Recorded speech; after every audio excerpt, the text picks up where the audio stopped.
বাংলাদেশের রাজনীতির যে অঙ্গন, এই অঙ্গনের যে পানি, এই পানিকে ঘোলা করে দেয়া এবং সেই ঘোলা পানিতে তিনি তার রাজনীতির যে মাছ, তাদেরকে তিনি স্বীকার করবেন। বিশেষ করে ডক্টর মোহাম্মদ ইউনূস এবং এই মুহূর্তে আওয়ামী লীগকে যারা প্রতিপক্ষ মনে করছে তাদের সবাইকে তিনি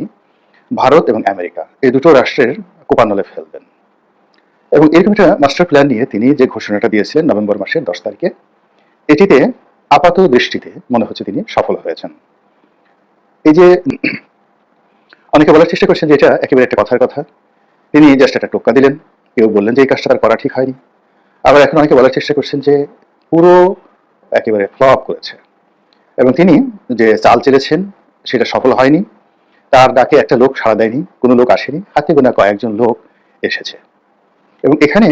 আমার কাছে যেটা মনে হচ্ছে যে তিনি করার চেষ্টা করেছে তার কল রেকর্ড, কথাবার্তা, কল রেকর্ড ফার্স্ট, এবং পরবর্তীতে যে নাটকগুলো রাজপথে হয়েছে এবং যে ঘটনাগুলো রাজপথে ঘটেছে,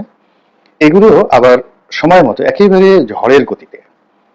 বাংলাদেশ থেকে দিল্লি, দিল্লি থেকে একেবারে হোয়াইট হাউস, হোয়াইট হাউস থেকে ট্রাম্পের যে কার্যালয় সেই পর্যন্ত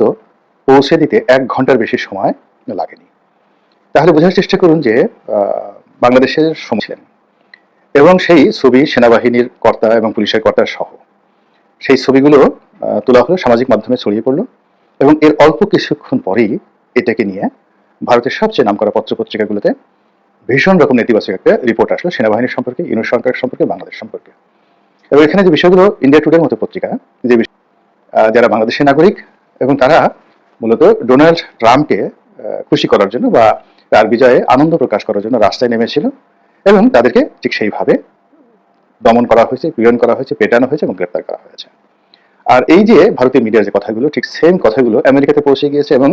ঠিক সেই ছবিটি, যে ছবিটি সামাজিক মাধ্যমে ঘুরে বেরিয়েছিল এবং যেভাবে ছবি তোলার জন্য শেখ হাসিনা এক্স বলা হয়, এবং এটা আমেরিকা এবং মধ্যপ্রাচ্য থেকে শুরু করে সারা দুনিয়াতে এলিট যারা আছেন তারা কিন্তু ফেসবুক ব্যবহার করেন না, সবাই টুইটার, ইদানিংকালে যেটা এক্স ব্যবহার করেন, এবং এটার মালিক এখন কিন্তু ইলন মাস্ক এবং ডোনাল্ড ট্রাম্প এই নির্বাচনে একে অপরের সঙ্গে বলতে গেলে কাঁধে কাঁধ মিলিয়ে, হাতে হাত মিলিয়ে তিনি যেভাবে কাজ করেছেন, তো সেই কারণে ইলন মাস্ক তার যে এই প্রতিষ্ঠান এক্সকে, অর্থাৎ সবচেয়ে ডোনাল্ড ট্রাম্প যেটি করলেন, তিনি এই ছবিটিকে উদ্দেশ্য করে এবং বাংলাদেশের যে 10 তারিখের ঘটনাকে কেন্দ্র করে ঠিক ভারতীয় পত্রপত্রিকার ভাষায় হুবহু একটা তিনি সেই টুইট করলেন এবং সেখানে তিনি বললেন যে শেখ হাসিনার অবর্তমানে বাংলাদেশে কি হচ্ছে, সরি, তো শেখ হাসিনার অবর্তমানে ট্রাম্পকে সমর্থন করে। তারপর তিনি বলেছেন বাংলাদেশ আসলে কোন দিকে যাচ্ছে। বোঝার চেষ্টা করুন, যারা এতদিন যাবৎ বলার চেষ্টা করছিলেন যে আমেরিকার নীতি পরিবর্তন হয় না, সেটা ট্রাম্প আসলো যা, বাইডেন আসলো তা, বাংলাদেশের ব্যাপারে নাক গলানোর সময় তাদের নেই, এবং কোনো অবস্থাতে ট্রাম্প এই শেখ হাসিনাকে নিয়ে, বাংলাদেশকে নিয়ে মাথা ঘামাবেন না, এবং বাংলাদেশের নাম তিনি জানেন কিনা, শেখ হাসিনার নাম তিনি জানেন কিনা, বা মানচিত্রে বাংলাদেশের যে মানচিত্রের যে জায়গাটুকু রয়েছে বিশ্ব মানচিত্রে, এটি যদি ডোনাল্ড ট্রাম্প তিনি দিলেন তার নির্বাচনের আগে, সংখ্যালঘু নির্যাতন হচ্ছে বাংলাদেশে, এটাকে নিয়ে তিনি একেবারে বাংলাদেশকে ধুয়ে মুছে ছারখার করে দিলেন, 14 গোষ্ঠী উদ্ধার করে দিলেন। দ্বিতীয় যে ঘটনাটি তিনি ঘটালেন এটি হলো একেবারে শেখ হাসিনার নাম মেনশন করে, যে in absent of Sheikh Hasina, Sheikh হাসিনার অবর্তমানে। ইট মিনস যে শেখ হাসিনার যে ক্ষমতা, মানে সাবেক প্রধানমন্ত্রী নয়, প্রধানমন্ত্রী হিসেবে তাকে এই দেশ থেকে এক্সাইল করে দেওয়া হয়, তার এই বক্তব্যের ভিন্নতর ব্যাখ্যার কোনো রকম সুযোগ নেই।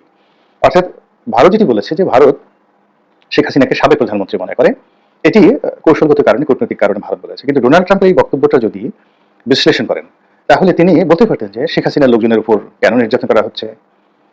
বিরোধী রাজনৈতিক মত এবং পথকে কেন দমন করা হচ্ছে। শেখ হাসিনার হাতে একটা ক্ষমতা আছে, তিনি কর্তা, এবং যে কোনো কারণে সেই কর্তা তার কর্তৃত্ব নিয়ে দূরে আছেন অথবা তাকে দূরে ঠেলে দেওয়া হয়েছে, এবং এই যে তার যে দূরে চলে যাওয়া বা ঠেলে দেওয়া, এর ফলে যে অরাজকতা তৈরি হয়েছে, যে নৈরাজ্য তৈরি হয়েছে, যে অস্থিরতা তৈরি হয়েছে, এটি মিস্টার ডোনাল্ড ট্রাম্প একেবারে স্পষ্ট ভাবে বুঝাতে চাচ্ছে যে তিনি শেখ হাসিনার পদ, পদবি এবং এক্সাইল পুরো বিষয়টি সম্পর্কে তিনি ওয়াকিবহাল। এই তিনটি ত্রিভুজ একত্র হয়ে গেছে। কাজে আমরা যারা ঘুমাতে চাই, এটা আমাদের ব্যক্তিগত বিষয়, আমরা কিভাবে ঘুমাবো,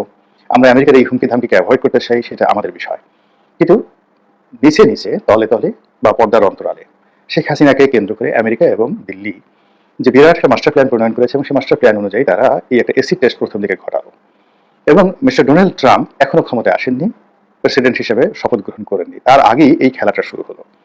যেটি বর্তমান ইংরেজ সরকারের জন্য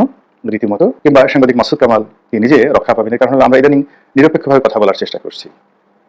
কিন্তু আওয়ামী লীগ সরকার আসলে আমাদেরকে ছাড় দেবে না, পশ্চিমে বলবে ওই যে মাসুদ কামাল যে শেখ হাসিনাকে মাল বলেছিলেন,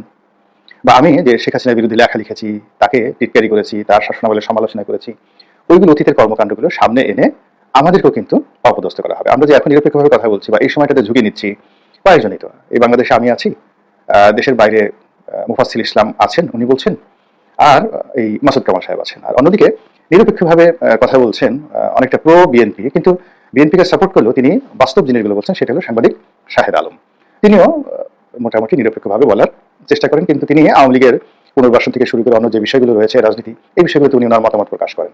এখন যারাই আমরা এই কথাগুলো বলছি, আওয়ামী লীগ আমাদেরকে যে ছাড় দেবে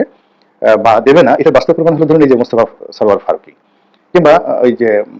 আওয়ামী লীগের যে আফিল সাহেব, আফিল উদ্দিন, তার ভাই বশিরউদ্দিন যে এখন উপদেষ্টা মণ্ডলীতে তারা অন্তর্ভুক্ত হলেন, তাদেরকে কিন্তু কেউ ছাড় দিচ্ছে না। ফলে এই যে এখন যা কিছু হচ্ছে, এটা যে কোনো মূল্যে আমরা এই যে সমালোচনা করছি মূলত এই সরকারকে সতর্ক করার জন্য এবং এই সরকারকে স্ট্যাবল করার জন্য, এবং এই সরকার যেন ক্ষমতায় টিকে থাকতে পারে এবং তারা ভালো ভালো কাজ